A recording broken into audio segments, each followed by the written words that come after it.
There's a moment on the spiritual journey that no one really prepares you for. A moment where you look around and realize the people who've always been by your side now seem like they're on another planet. You try to talk, but they just don't get it. You feel things deeply, but it's like they just don't notice. And then there's that devastating feeling of loneliness, a loneliness that no amount of company seems to fill. Eckhart Tolle identified something unsettling about this very moment. He pointed out that when you begin to awaken spiritually, something paradoxical happens. You become more aware, more present, more connected with the truth. But at the same time, an invisible chasm begins to form between you and the people you love. And here's what makes this truly dangerous. This chasm can become the most sophisticated trap the ego has ever created, because spiritually outgrowing others carries a risk that most people completely ignore. And if you don't understand this risk now, everything you've gained on your journey could turn into just another mental prison. Let me explain what's really happening when you feel like you've surpassed everyone around you. First, we need to understand the basic mechanism. As consciousness expands, perception shifts. What once seemed normal now seems superficial. Conversations that once engaged you now exhaust you. Turmoil that once consumed you now seems absurd. You've developed an inner filter that automatically separates the essential from the noise. And here's the problem. The people around you haven't developed that filter. They're still operating on the same system as before. And when two different operating systems try to communicate, there's an incompatibility. Tolle explains this in A New Earth. He says that the ego lives through comparison. How you're seen by others becomes how you see yourself. And here's the crucial part that almost no one mentions. This comparison works in both directions. When you feel inferior to others, the ego suffers. But when you feel superior to others, the ego celebrates. And ego celebration, disguised as spiritual evolution, is perhaps the most dangerous illusion there is. Think about that for a moment. That feeling of having surpassed everyone, that certainty of being more evolved, that look at others thinking they just don't understand. Where does that come from? If it comes from a place of genuine compassion, of a neutral recognition of the difference in awareness, then it's simply observation. But if it comes accompanied by superiority, a subtle contempt, a separation that puts you above, then you've just fed exactly what you thought you had transcended. The ego doesn't die easily. It just changes its clothes. In A New Earth, Tolle reveals something that should be required reading. For anyone on a spiritual path, he says that if you are content to be no one in particular, content not to stand out, you align with the power of the universe. What seems like weakness to the ego is actually the only true strength. Did you catch that? The only true strength. It's not about becoming better than others. It's not about surpassing anyone. It's about transcending the game of comparison completely. But that contradicts everything we feel when we realize we've evolved beyond our inner circle. And here enters the first real danger. The loneliness of awakening can be genuine. Many people really do go through a period where they can no longer connect with old relationships. Recent studies on social isolation and spirituality confirm that this phenomenon is universal. Researchers have identified that people undergoing spiritual transformation frequently report a period of social disconnection that can last from 1 to 4 years. But this loneliness has a purpose. It forces you to look inside. It removes external crutches. It dissolves emotional dependencies. It's as if the universe creates a vacuum around you so that you can finally find completeness within yourself. The problem starts when you transform that loneliness into an identity.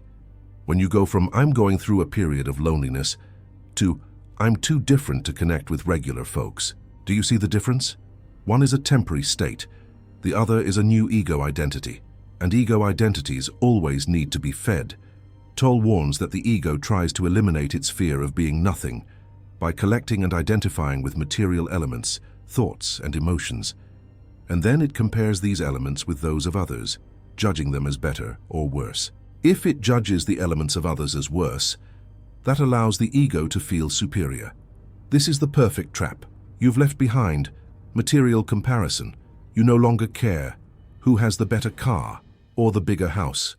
You've transcended that, but now you're comparing levels of consciousness. Who's more awakened? Who understands more? Who's more evolved? The game continues, exactly the same.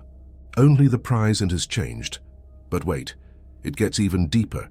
Tolle identified a pattern that he calls the spiritual ego. It's when the ego appropriates the spiritual journey and transforms it into just another trophy to display, into just another way to feel special, into just another reason to separate from others. The spiritual ego is particularly treacherous because it disguises itself perfectly. It uses spiritual language, it quotes enlightened masters, it practices meditation, it talks about presence and awareness. But beneath all of that, the same old dynamic is operating. The need to be more, to have more, to appear more. And the most common way for the spiritual ego to manifest is exactly this: the feeling of being more evolved than others. Let me tell you about the second danger that no one mentions. When you perceive yourself outgrowing others, there's a natural tendency to distance yourself, to seek out people on the same level, to create a new bubble. Now with spiritual people, seems logical, right? Why waste energy on those who don't understand? But Tolle makes a crucial observation. True presence doesn't choose context. Genuine awareness illuminates any environment. If you can only maintain your peace among spiritual people, then it's not true peace, it's conditioned peace. A study published in the Journal of Religion and Health in 2024 discovered something revealing. People with high spirituality who maintained connections with diverse groups exhibited significantly higher levels of mental wellness than those who isolated themselves in exclusively spiritual communities. Why? Because the real test of awareness doesn't happen at the meditation retreat. It happens in traffic, in the bank line, at the family gathering, with that uncle you can't stand. Everyday life is the training ground. Unconscious people are your masters in disguise. There's a point on the spiritual journey that no one really prepares you for. A moment when you look around and realize that the folks who used to be right there with you, well, they seem like they're on another planet. You try to talk, but they just don't get it. You feel things deeply, but it's like they're completely oblivious. And then that crushing feeling of loneliness hits, a loneliness that no amount of company seems to fill. This journey is challenging. It requires strength. Every person who irritates you is showing you where there's still reaction within you.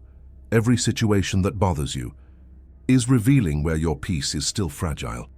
If you run away from these situations, only seeking spiritually elevated environments, you're running away from the exact training you need. Eckhart Tolle, the spiritual teacher who wrote A New Earth, tells an interesting story about this. He mentions people who spend years in ashrams in India, meditating for hours each day, feeling completely at peace. But when they return to their families, 10 minutes with their mom is enough for all that peace to vanish. Peace that depends on the context isn't peace. It's just a temporary pause oust in the turmoil. Now comes the part that's going to challenge everything you thought about spiritual evolution. What if spiritually surpassing others is a complete illusion?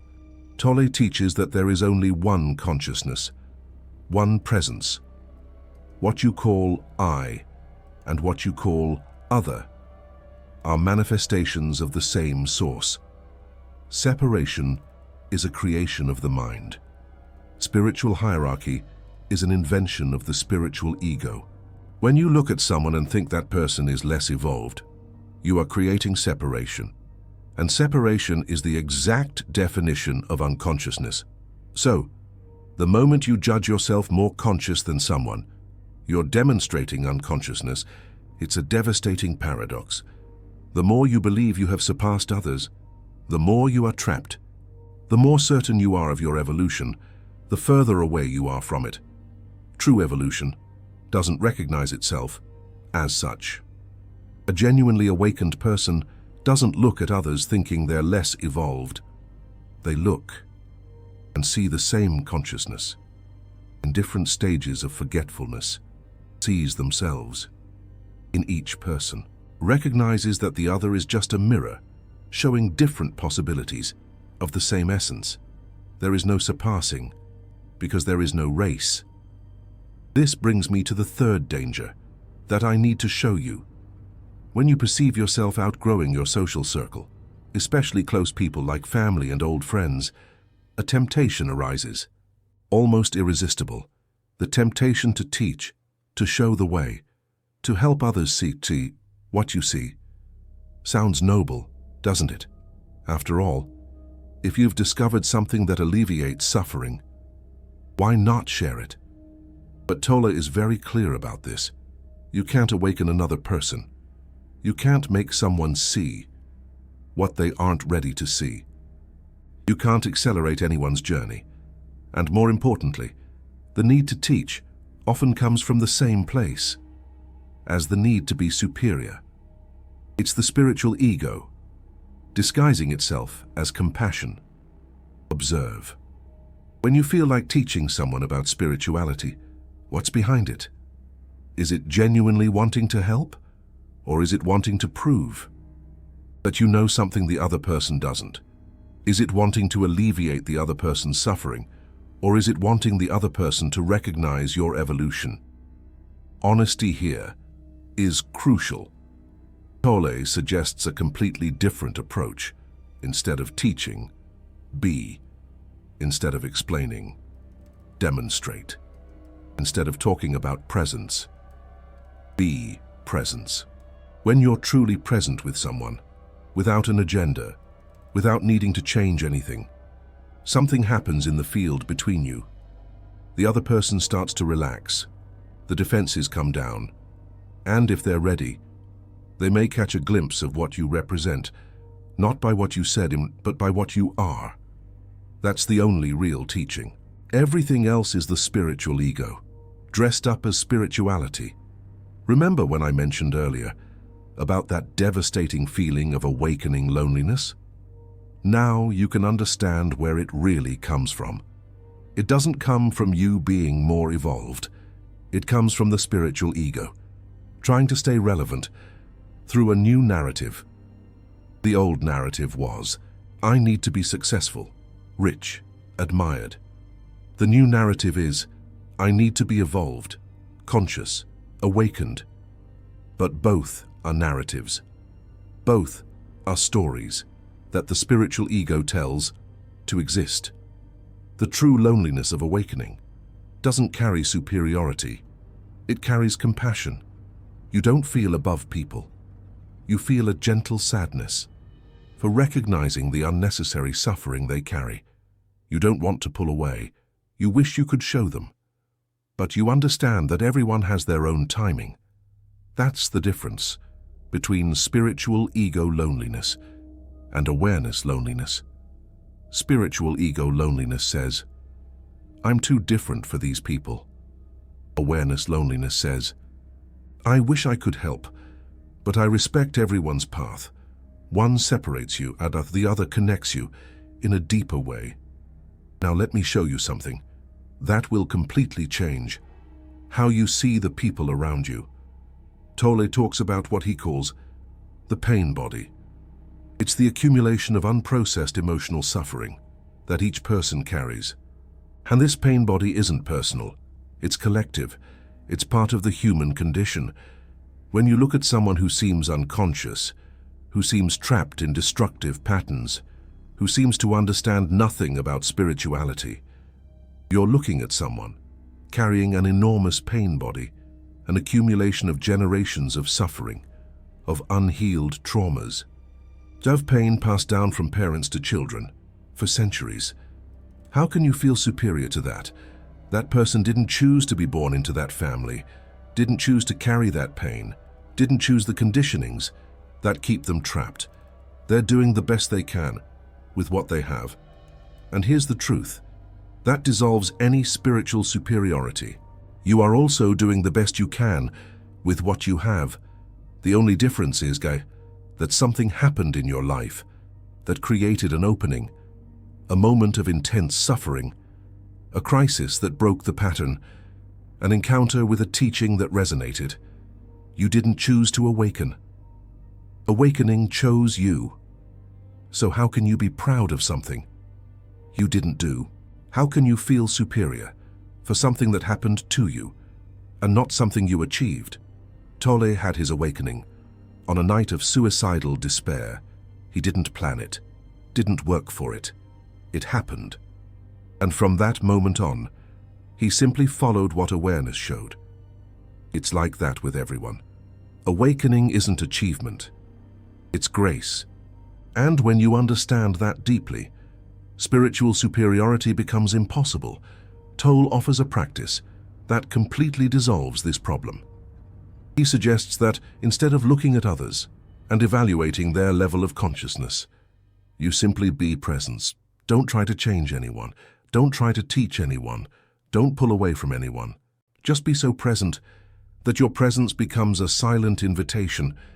When you are truly present, without judgment, without comparison, without an agenda, something mysterious happens. The people around you start to relax, start to lower their defenses, start to access deeper parts of themselves. You don't need to say a word about spirituality.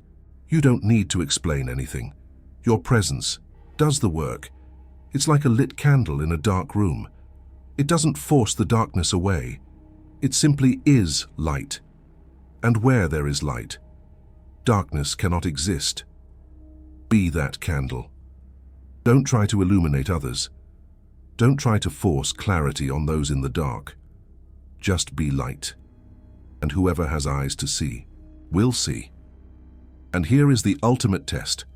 If you can be with anyone, in any situation, and maintain your inner peace, without needing to judge their level of awareness, then you are genuinely evolving. If you need to evaluate, compare, or feel superior to maintain your spiritual identity, then you are just trading one prison for another. Think of it like swapping your jail cell for a fancy penthouse. It's still confinement. The real danger of spiritually surpassing others isn't the loneliness. It's the new identity you build from that perception. It's the spiritual ego that rises from the ashes of the material ego. It's the trap of becoming someone special for being no one special. True freedom isn't in surpassing. It's in transcending completely the need for comparison. It's about looking at every human being and seeing the same awareness that you see in yourself. It's about recognizing that there's no real hierarchy, just awareness in different states of remembering. When you reach that understanding, the awakening loneliness dissolves, not because you've found people on your level, but because you've realized that levels don't exist.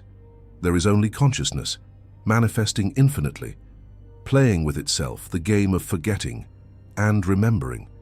And you are part of that game, Lux, just as much as anyone else. Going back to that question I left open at the beginning, why does this moment exist where you feel completely alone, despite being surrounded by people? The answer is now clear. That moment exists because you are in transition. You are moving out of a mode of being based on identification with thoughts, and into a mode of being based on presence. And during that transition, the old connections no longer work, but the new ones haven't formed yet. It's not because you've spiritually outgrown others, it's because you're shifting frequencies, like tuning into a new radio station. And until you stabilize in the new frequency and learn to relate from it, there will be this period of adjustment. The good news? This too shall pass. When you stabilize in presence, you discover something surprising. You can connect with anyone, at any level of consciousness, not because you lowered your level, but because you've transcended the need for levels. You become like water. You take on any form.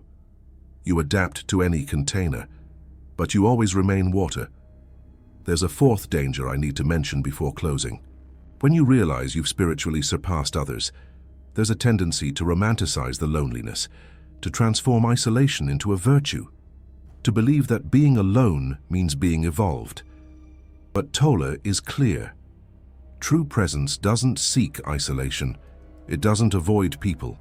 It doesn't need special conditions to exist. The hermit who flees the world isn't necessarily more evolved than the parent who meditates in the domestic chaos. In fact, they might be less, because fleeing is a form of resistance, and resistance is unconsciousness. Real evolution doesn't happen in Himalayan caves. It happens in crowded supermarkets, like your local Trader Joe's on a Saturday afternoon, in endless work meetings, in family gatherings where everyone talks at the same time and no one listens. If you need external silence to find inner silence, you are still dependent on circumstances. The presence that Tolle describes transcends circumstances. It exists equally in noise and in silence, in the crowd and in solitude, in harmony and in conflict. So, the next time you catch yourself thinking you need to get away from people to maintain your peace, question it. Does that need come from presence or from the ego? Presence doesn't need anything. The ego needs everything. And here is perhaps the most liberating truth of all. You are not more evolved than anyone because evolution isn't a competition. It's not a ladder. It's not a hierarchy.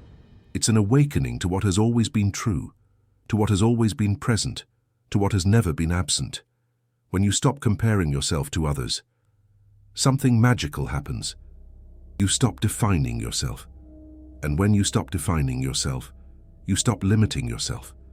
And when you stop limiting yourself, you discover that there is no limit to what you are. You are not an ego that is trying to transcend. You are the consciousness that has always been beyond the ego. You are not a human having a spiritual experience. You are the spirit having a human experience. And that same truth applies to every person you meet, no matter how unconscious they seem, no matter how trapped in patterns they are.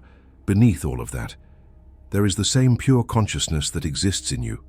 When you see that, when you really see that, the separation dissolves. And with it, all possibility of superiority. If this content is helping you to see traps you didn't notice before, consider supporting this work through Super Thanks. Each contribution allows us to continue revealing truths that commercial spirituality prefers to hide. You are not just supporting a channel, you are positioning yourself as someone who values depth over superficiality, truth over comfort. Now, let me give you something practical to apply immediately. The next time you feel that sensation of having outgrown someone, take a pause. Don't react to that sensation. Don't feed it. Just observe. Here, ask yourself, where is this coming from? If it comes accompanied by any trace of superiority, recognize it. Don't judge yourself for it. Just see it. The awareness that sees the ego on is no longer the ego. Then, look at the person you were judging as less evolved. Look for in them the same consciousness that exists in you. It may be hidden under layers of conditioning. It may be dormant under years of unconsciousness, but it is there. It always has been. Try to see beyond the personality, beyond the behaviors, beyond the words. See the essence, that point of presence that exists in every human being, that space of consciousness that is identical to yours. When you can see that genuinely, something will change inside you. The comparison will lose its power. The separation will dissolve, and you will discover that you never outgrew anyone. You just remembered what always was, and that remembering is available to everyone, at any moment. Practice this daily, not just with strangers, but especially with the people who irritate you the most, with that family member who seems impossible, with that colleague who drains you, with that person you secretly judge as less evolved. They are your most important teachers. Every reaction they trigger in you is a precise signpost, pointing directly to where ego still resides within you. Make this exercise a habit. Every time you catch yourself judging someone as less evolved, stop, breathe, and ask yourself, Who is doing the judging? The answer will always be the same: the ego. Because awareness doesn't judge, it simply observes, it simply is. This is the truth the ego desperately doesn't want you to know. You are not special for awakening. You are exactly like everyone else, just at a different point on the same journey. And recognizing this doesn't diminish you. It completely sets you free. True evolution isn't about climbing a ladder, leaving others behind. It's realizing there was never a ladder to begin with. There was never any separation. There was never an above or below. There is only awareness, infinite and eternal, playfully pretending to get lost, and then to be found. And you've just found yourself a little bit more. Remember this: awakening isn't a destination, it's a path. It's not an arrival. It's a continuous journey. And on this journey, everyone is exactly where they need to be. Eckhart Tolle speaks about this concept extensively in his teachings. Now tell me in the comments, have you ever caught yourself thinking you were more evolved than the people around you? What was it like to realize that? And more importantly, were you able to see the trap? Or are you still caught in it? Be honest. Honesty is the first step towards any real evolution.